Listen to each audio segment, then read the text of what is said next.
Bismillahirrahmanirrahim. Assalamualaikum warahmatullahi wabarakatuh. Alhamdulillah, wassalatu wassalamu ala rasulillah Nabiyyina Muhammad ibni Abdillah wa ala alihi wa ashabihi wa mawalah, amma ba'd. Bapak dan Ibu jamaah salat subuh Masjid An-Nizam yang dirahmati Allah Subhanahu wa ta'ala, berbahagia dan bergembira bahwa pada pagi hari ini Allah Subhanahu wa ta'ala masih anugerahkan kepada kita semua semangat untuk mentaati Allah Subhanahu wa ta'ala, untuk terus beribadah demi meraih cintanya Allah Subhanahu wa ta'ala. Semoga seluruh amal ibadah kita betul-betul diterima oleh Allah Subhanahu wa ta'ala dan menjadikannya jalan kemudahan menuju surganya Allah Subhanahu wa ta'ala. Amin ya rabbal alamin. Pada pagi hari ini kita akan lanjutkan kajian surat Al-A'raf, dan hari ini dari ayat 73 sampai dengan 76. Marilah terlebih dahulu kita baca dari ayat 73 sampai dengan 76. A'udzu billahi minasy syaithanir rajim. Bismillahirrahmanirrahim. Wa ila thamud akhahum salihah. Qala ya qaumi ibudullaha ma lakum min ilahin ghairuh. Qad ja'atkum bayyinatun min rabbikum. Hadhihi naqatullahi lakum ayah. Fadharuha ta'kul fi ardillah. Wala tamassuha bisu'in fayakhudhakum adzabun alim. Wadhkuru idh ja'alakum khulafa'a min ba'di 'adin wa bawwa'akum fil ardi tattakhiduna min suhuliha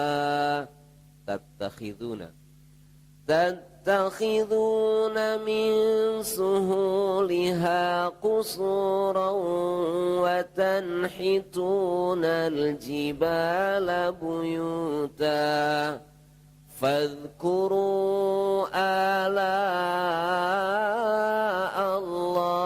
wa la ta'thaw fil ardi mufsidin.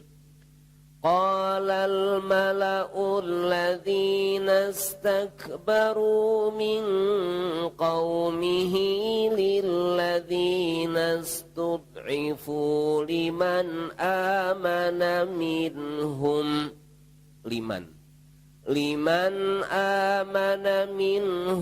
ata'lamuna anna salihan mursalun min rabbih. Qalu inna bima ursila bihi mu'minun.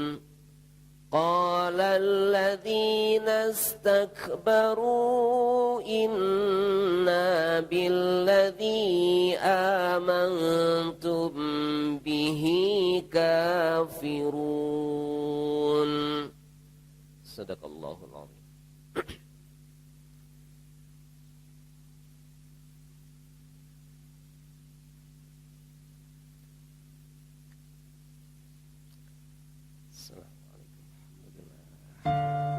Fakallah.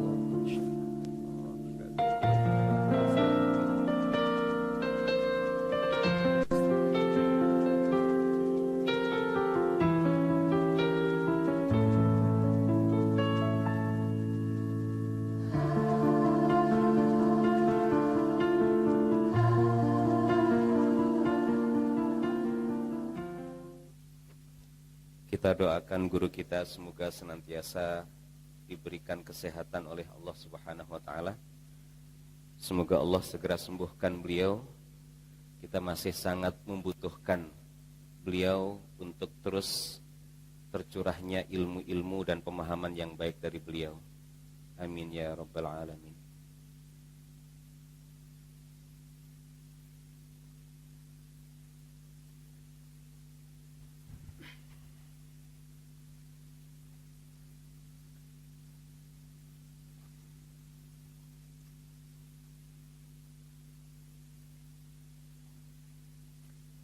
Baik.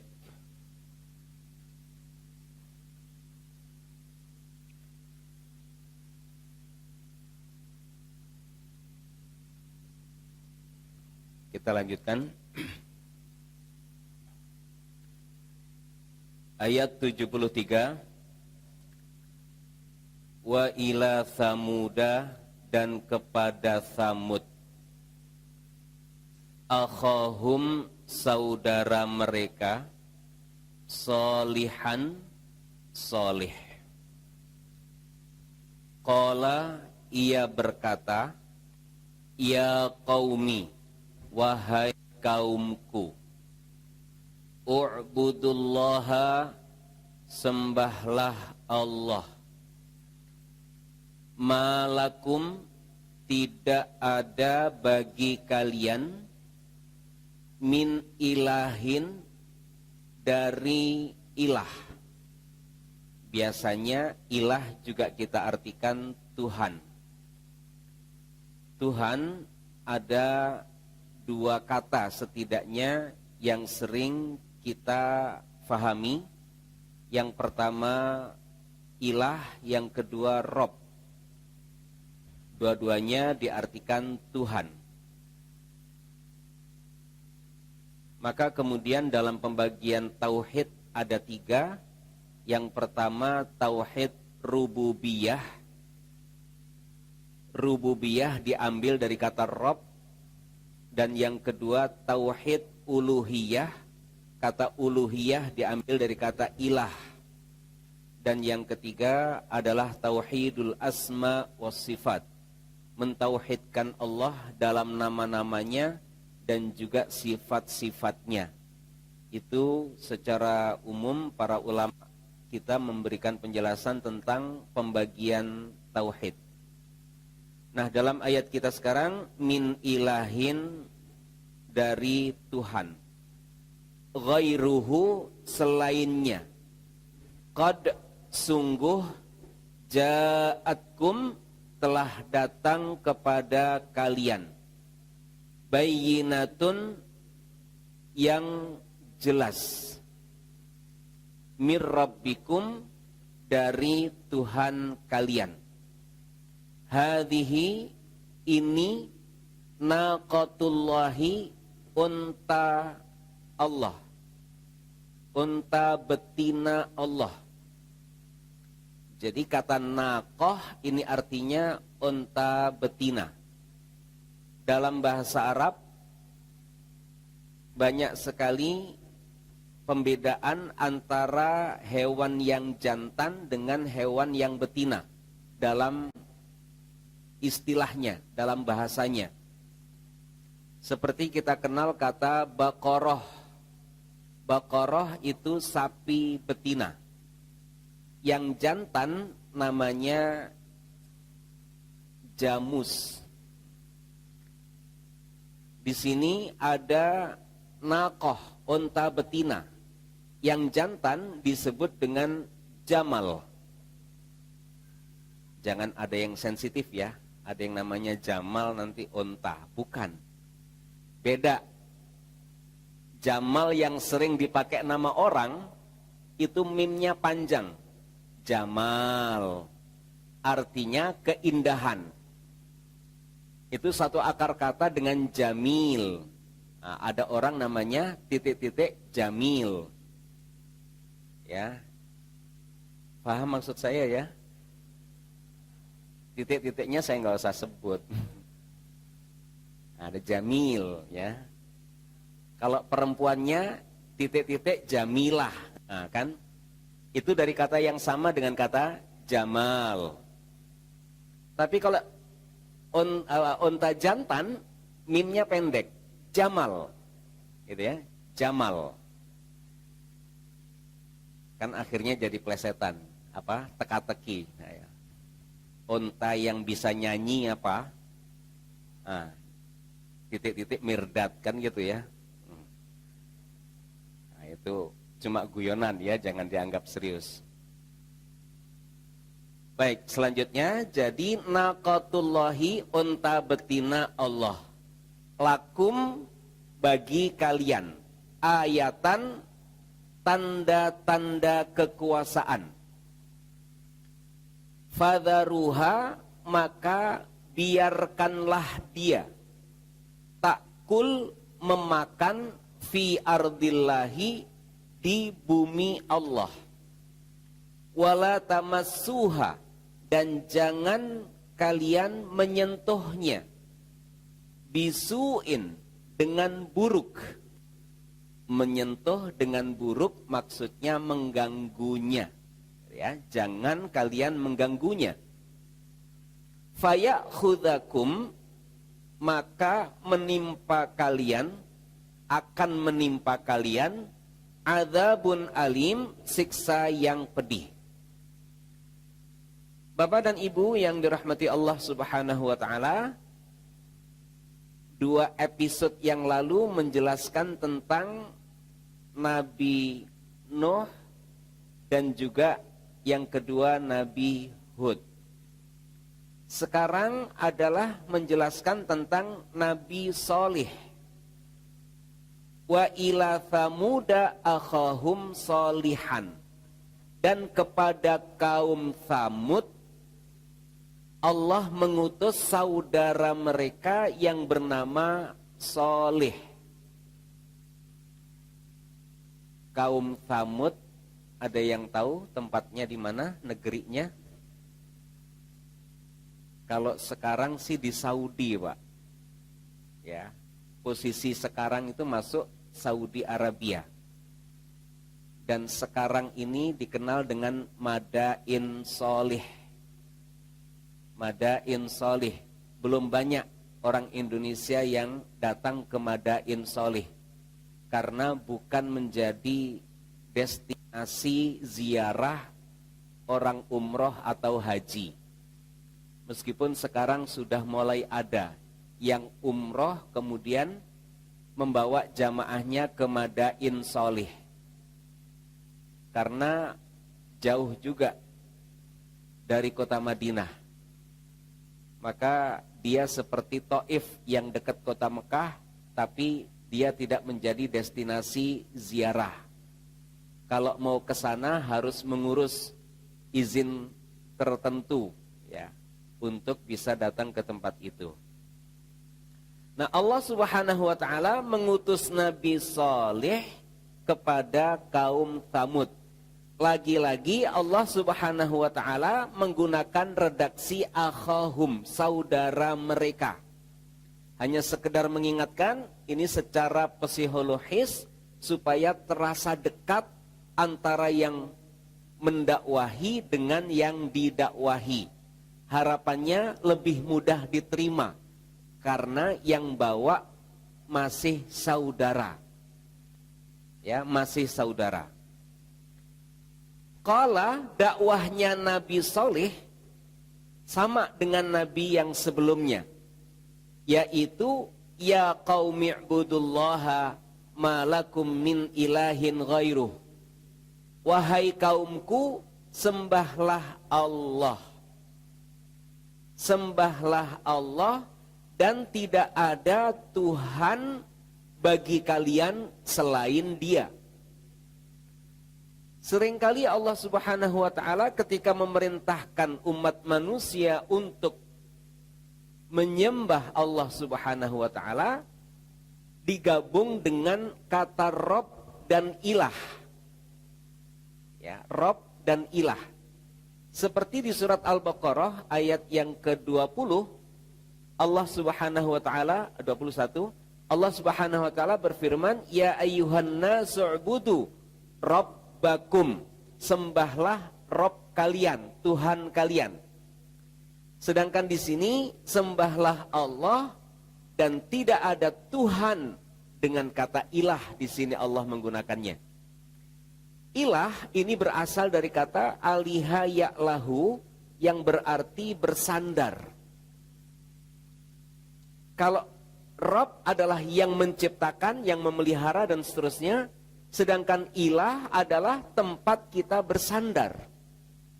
Kita tidak mempunyai sandaran yang kokoh kecuali Allah Subhanahu wa taala.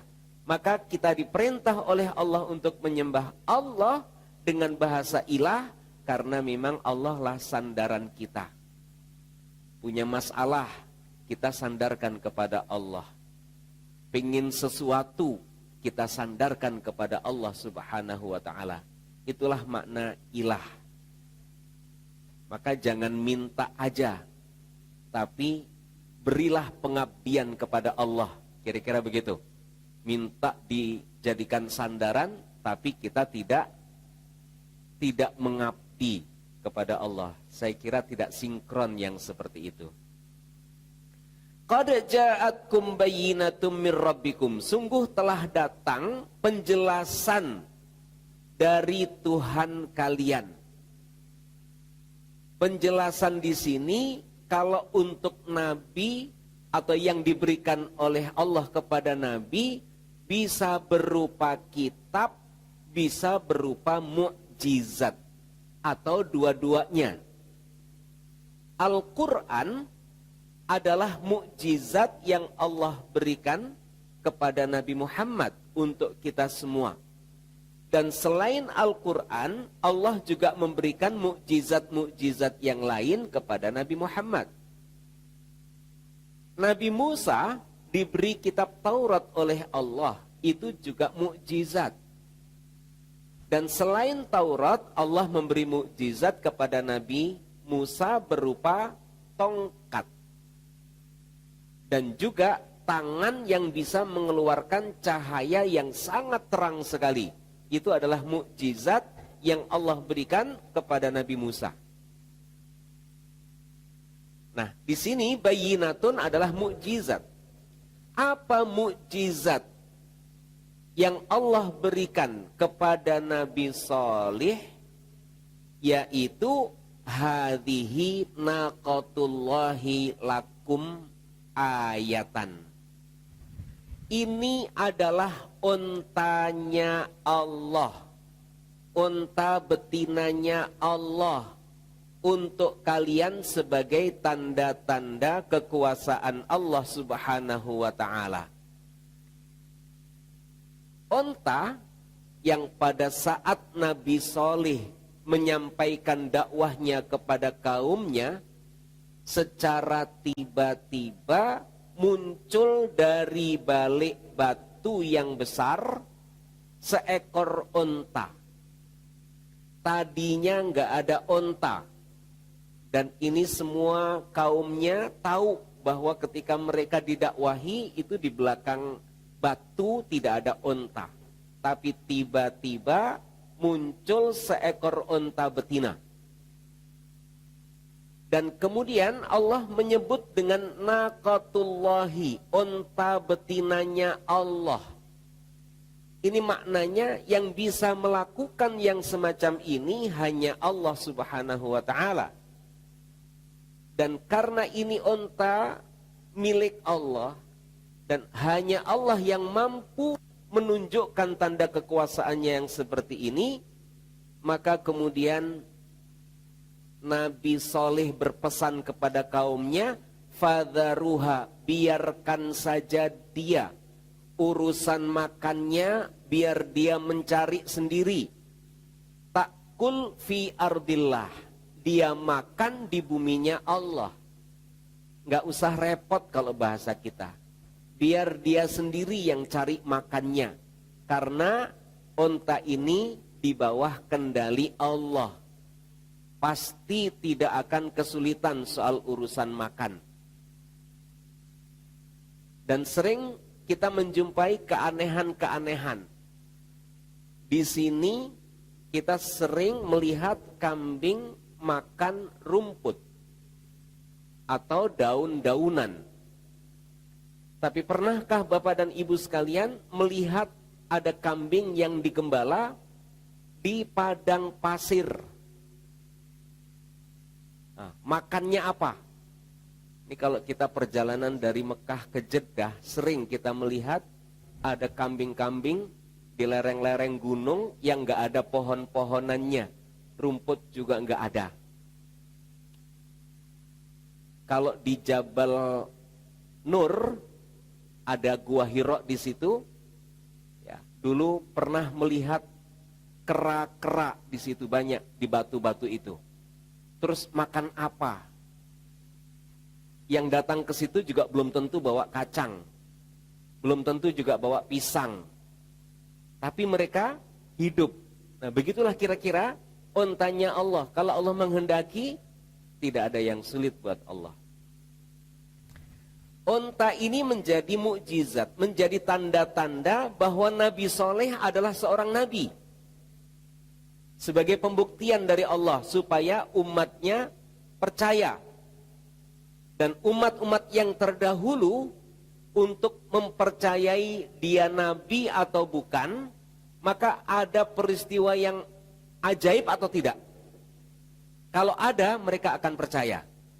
Meskipun ada peristiwa yang ajaib pun belum tentu mereka percaya. Karenanya di zaman Nabi Muhammad pun diminta, apa tanda-tanda kamu nabi? Peristiwa apa yang menakjubkan sehingga kami percaya kalau engkau adalah seorang nabi? Ini sama dengan kaum-kaum yang terdahulu. Wala tamassuha bisu'in. Jangan engkau ganggu onta itu.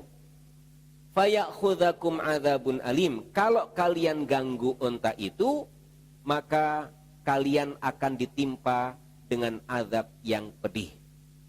Ini pesan dari Nabi Soleh terkait dengan onta. Ya, biarkan dia cari makannya sendiri. Yang kedua, jangan ganggu onta itu. Ayat 74.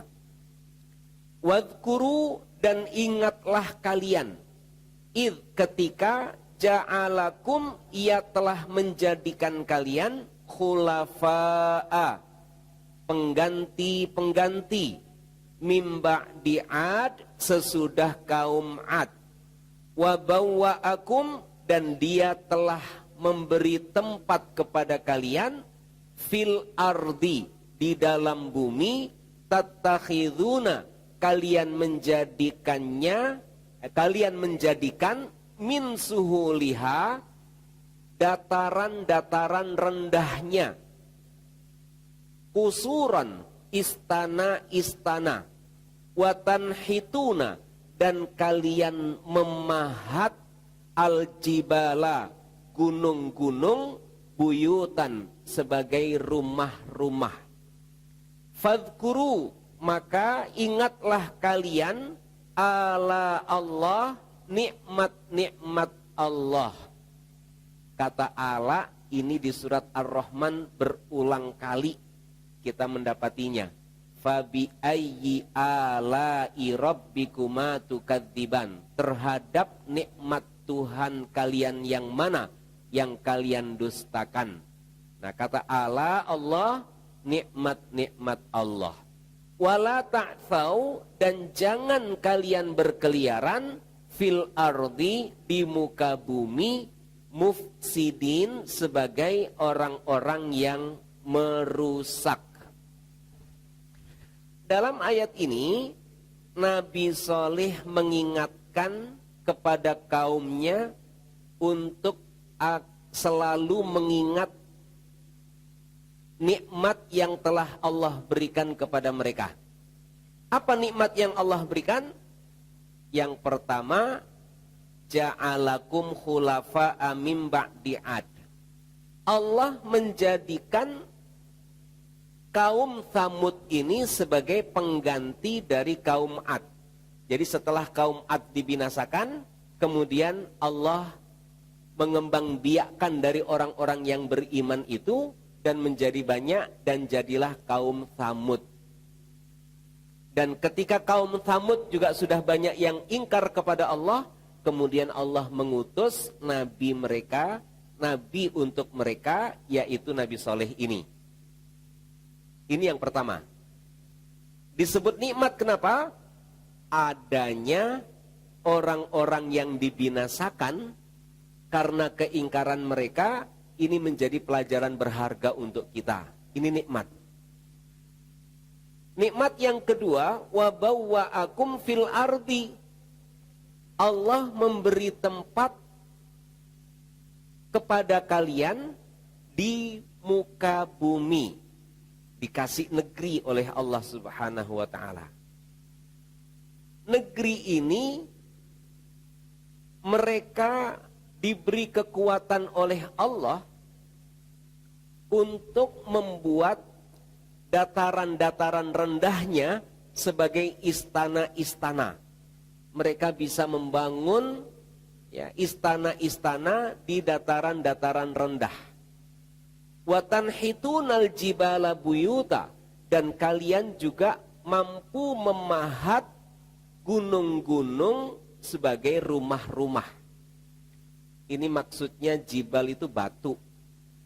Karena gunung di daerah Arab itu batu.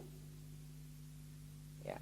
Dan subhanallah, di sini penjelasan Allah ini menunjukkan dua hal. Ketika mereka mampu membangun istana dan juga mampu memahat gunung-gunung, ini ada dua hal. Yang pertama, kekuatan fisiknya. Mereka juga dianugerahi kekuatan fisik oleh Allah Subhanahu wa ta'ala. Yang kedua, peradabannya. Ya, peradaban. Mungkin salah satu peradaban yang tinggi yang bisa dilihat, ya, selain di Madain Soleh itu, cuma kalau di Madain Soleh di Saudi Arabia itu tidak terawat, karena memang Saudi kurang begitu memberikan perhatian kepada peninggalan-peninggalan yang semacam itu. Kita tidak bicara kenapanya, tapi yang jelas realitasnya seperti itu. Beda dengan negara-negara lain. Ya. Nah, kalau kita mau lihat contoh yang dipelihara itu seperti di Yordan, di Petra. Itu kita bisa melihat istana batu, kota batu, rumah-rumahnya terbuat dari batu-batu, dan juga saluran pengairannya itu juga dibuat dari batu-batu. Subhanallah.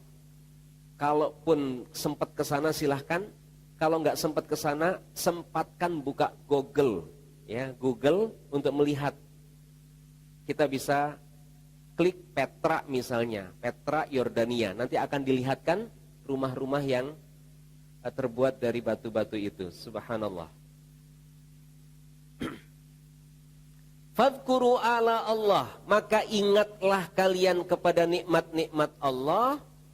Dan perintah untuk mengingat akan nikmat sesungguhnya diharapkan untuk bisa ingat kepada pemberinya. Bukan cuma ingat, oh ini nikmat Allah. Ya. Tapi setelah mengingat Allah, mengingat nikmat, akan mengingat siapa yang memberi nikmat.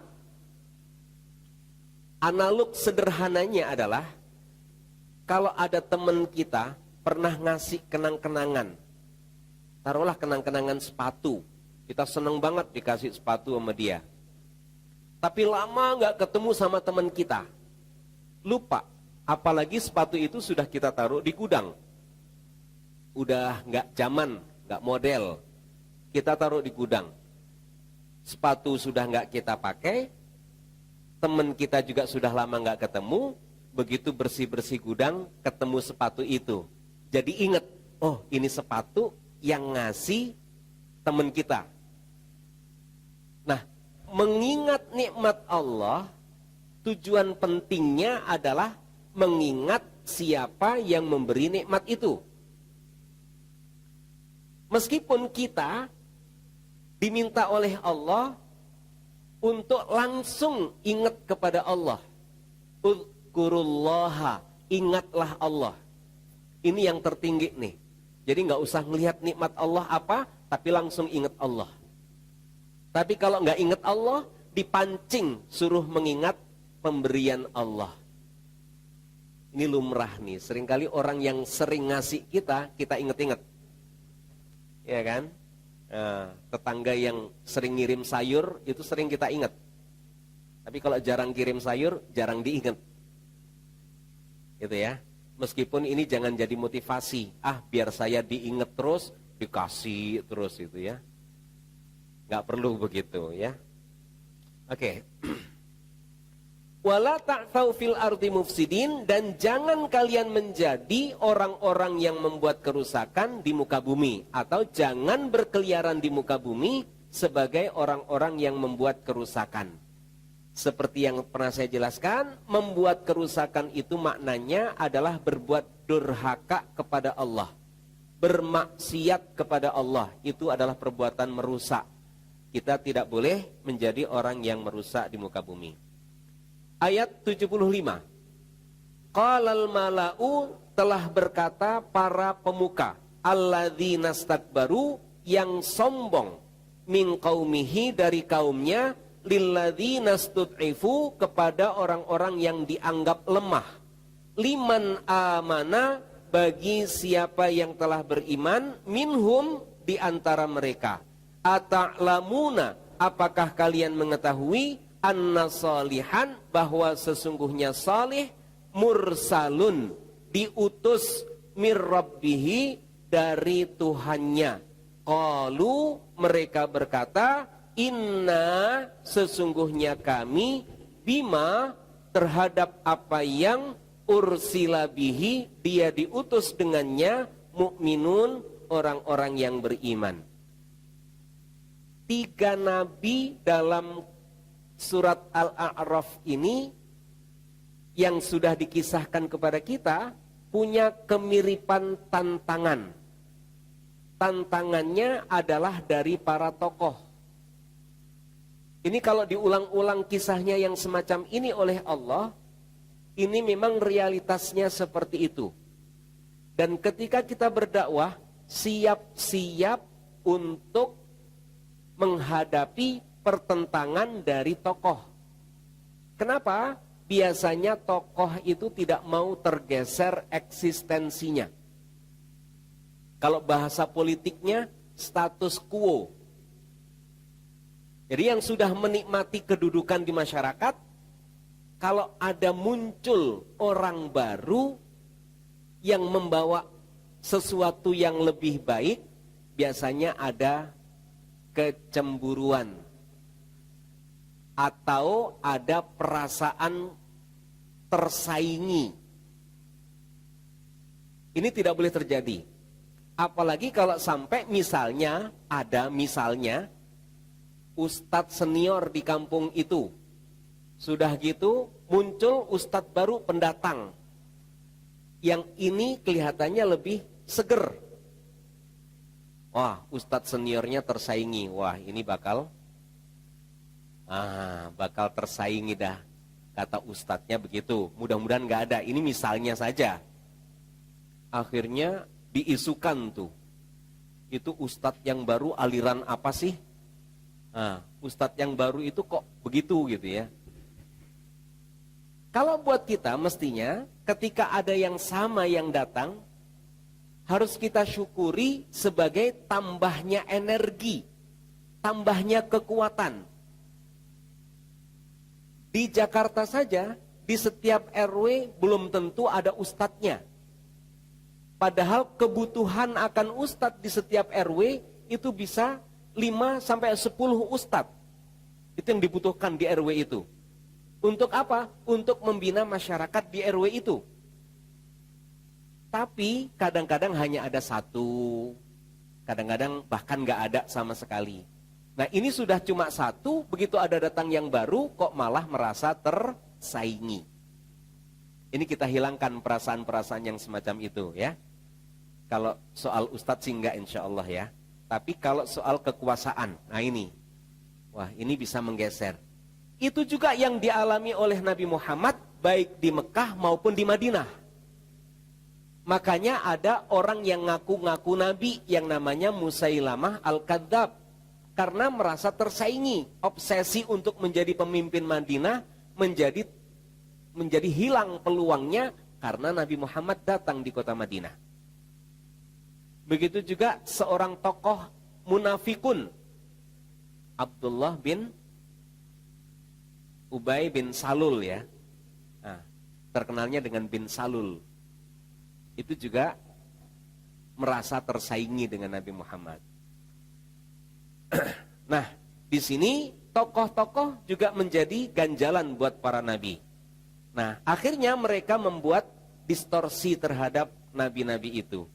Jadi dikriminalisasi lagi. Nah, mereka mengatakan kepada orang-orang yang beriman yang dianggap lemah itu, ata'lamuna anna saliham mursalun bihi, apakah kalian percaya, kalian tahu kalau soleh itu adalah nabi yang diutus dari Tuhannya? Maka jawaban dari orang-orang yang dianggap lemah, dianggap rendah, tapi beriman, mereka berkata, ya kami percaya kalau dia nabi. Baik Bapak dan Ibu, ayat yang terakhir buat episode yang akan datang. Jadi hari ini diskon satu ayat. Ya, karena waktu sudah agak siang, jadi saya khawatir ada yang harus berangkat kerja dan seterusnya. Jadi cukup hari ini sampai 75, insya Allah ayat yang 75 akan kita review besok, dan kita sambung dengan ayat-ayat yang berikutnya. Mudah-mudahan bisa difahami, dan mohon maaf atas segala kekurangan.